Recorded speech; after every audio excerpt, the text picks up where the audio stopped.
Olá, tudo bem? Estamos chegando ao final de 2023. Muito bom.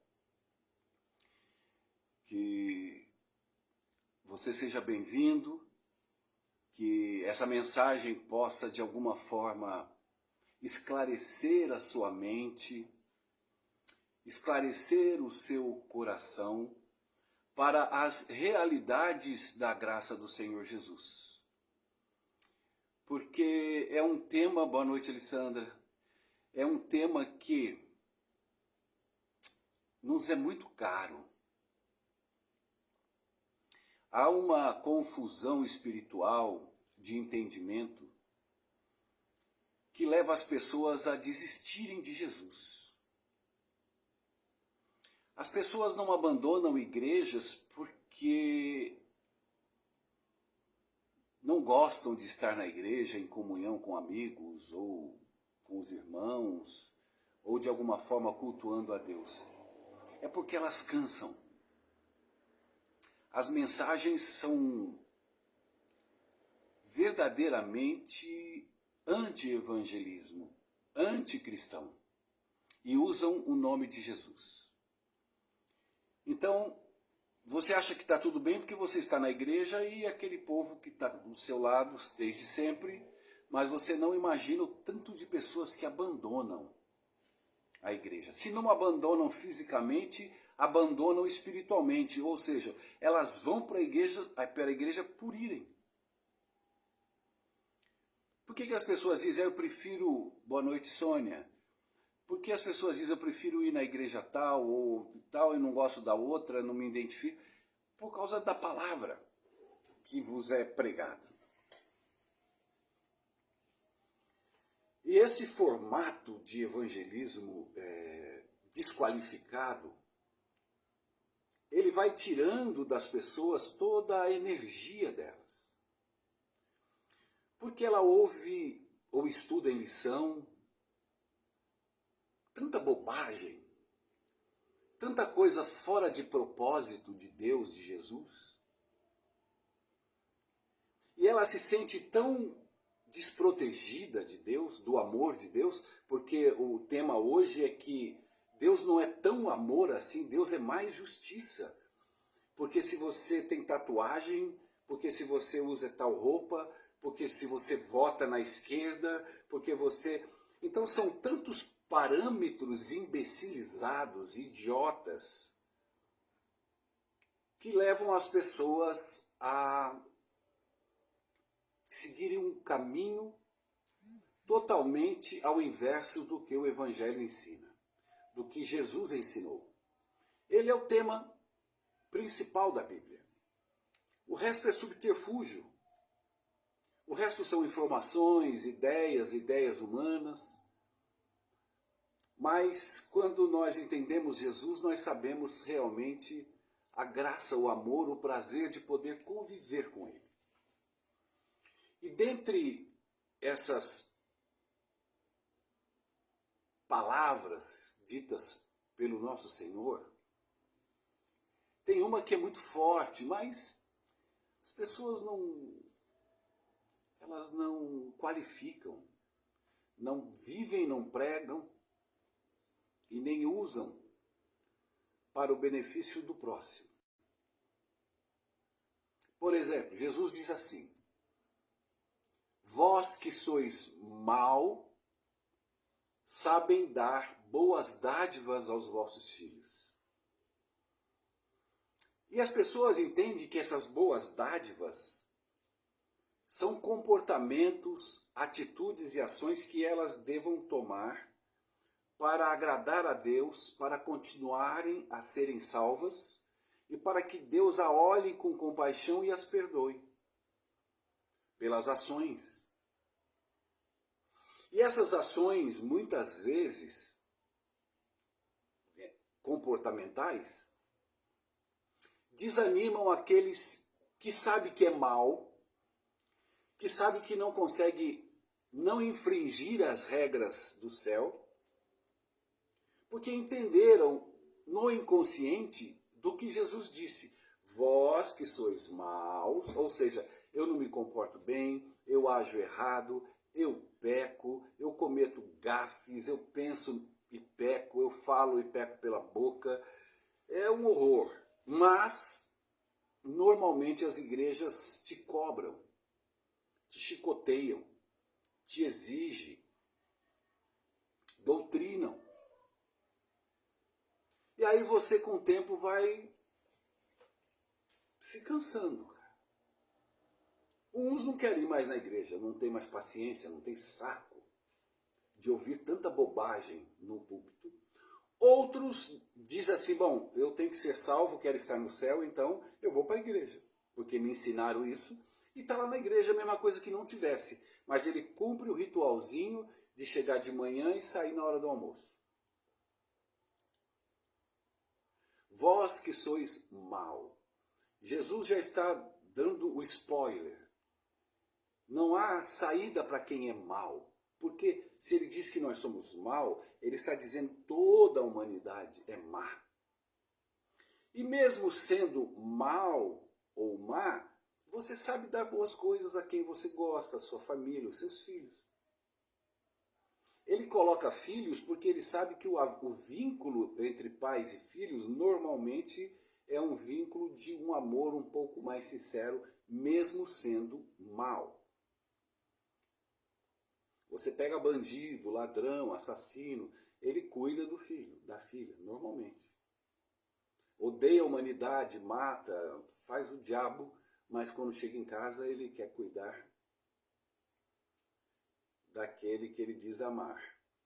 Então Jesus nos orienta, Jesus nos mostra que não há saída para nós.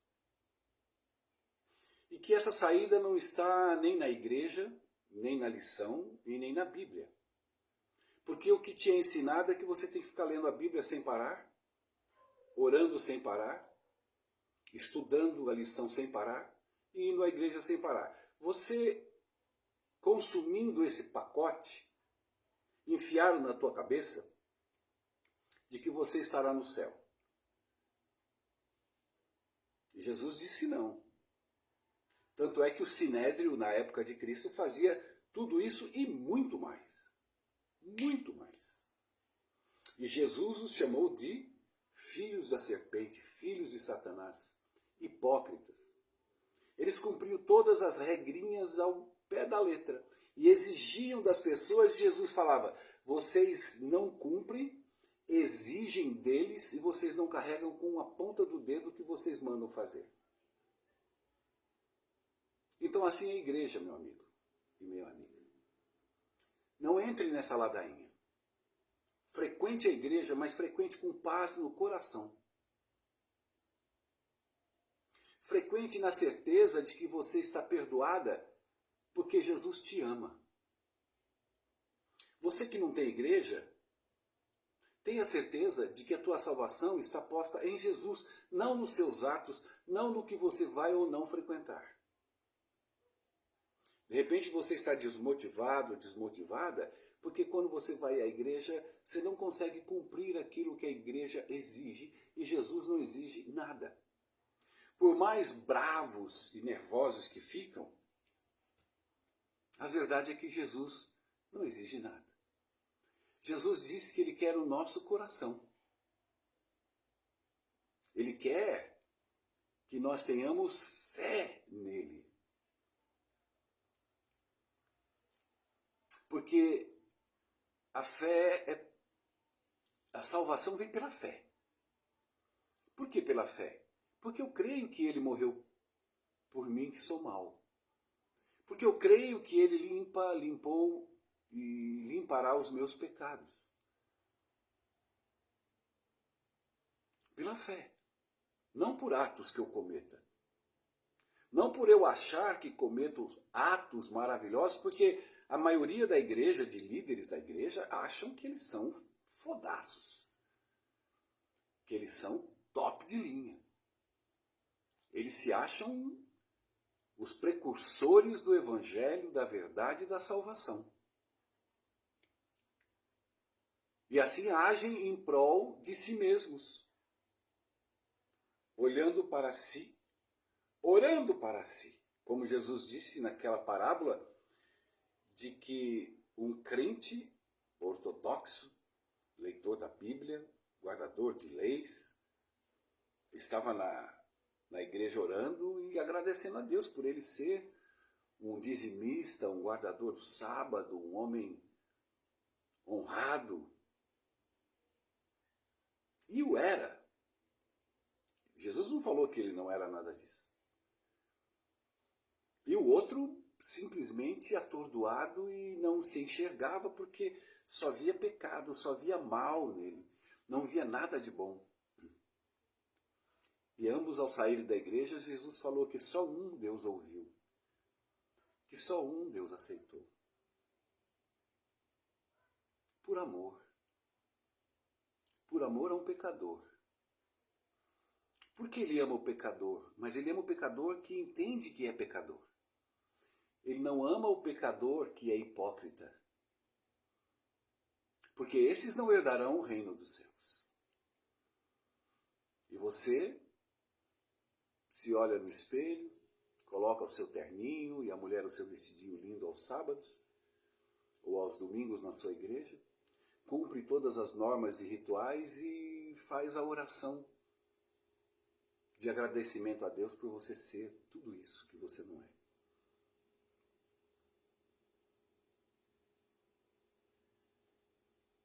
A justiça de Deus é Jesus. Não caiam nessa armadilha contrária, disse Alessandra. Deus não enxerga nada em você. Você não entendeu? Ah, mas ela é tatuada, ela pinta a mão de preto, ela... Pô, cara, tu é maluco da cabeça. Você tem problema cognitivo de entendimento. Você tem a língua acusadora e do mal, e Deus não está em você, e você não está em Deus. Porque você se acha. Jesus não vê você, porque você é mau. O dia que Jesus levar para o céu milhares e milhares de pessoas que nunca foram à igreja, ou que foram e saíram, o dia que nós entrarmos nos portões celestiais, e a palavra diz que nós ficaremos surpresos. Meu Deus, eu estou no céu. Por que surpresos? Porque eu me via mal. Porque eu só cria na salvação pelo sangue e o amor de Jesus por mim. Era a única visão que eu tinha. Então eu ficaria surpreso. Porque eu não era como os demais guardadores. Eu era um blasfemo. Eu era um homem mau, pecador. Mas esse mundaréu de pessoas estarão no céu porque Deus estará ouvindo a Jesus. Pai, por esses que eu morri. E eu os quero. Eu os escolhi. É muito lindo o Evangelho. É muito lindo Jesus. Por isso que eu digo, não perca a fé. Não perca a vontade de falar com Deus, nem que for uma vez por dia. Deus não pede numerários. Ele quer que você não se desconecte dele, que você creia nele, que você pela fé, a pequena fé que ele te deu, como um grão de mostarda, que você creia que ele te cuida, que ele te ama, que ele sofreu e morreu por você, todo estribuchado, toda estribuchada. E no momento certo, na hora certa, ele saberá fazer o que tem que fazer ou o que precisa fazer na tua vida. Mas não abandone a Jesus. Não compare Jesus à igreja. Não olhe a Jesus como esses pastores que existem hoje, espalhados pelo Brasil. Não olhe. Não se perca por colocar o seu coração na terra. Se perca nele, olhando para o amor que Ele tem por você. E é nesse amor que eu vivo. É nessa paz que eu vivo. É nessa liberdade que eu vivo. Muitos podem achar que eu estou perdido pelo que eu prego, como eu vivo, mas eu conheço a Jesus. Eu conheço a Jesus. Jesus me fez conhecê-lo desde quando Ele me chamou. E eu sempre sei quando Ele está comigo. E sei que são as 24 horas no dia, independentemente de quem eu fui e sou durante essas 24 horas. Por quê? Porque eu conheço Jesus Cristo. Um beijo. Tenha um belo passar de ano. Que 2024 você tenha uma nova perspectiva de Deus na sua vida. Você vai ter paz, alegria, sucesso. E você vai sentir o que somente o céu pode dar. Tá bom? Graça e paz. Beijos. Até o próximo vídeo.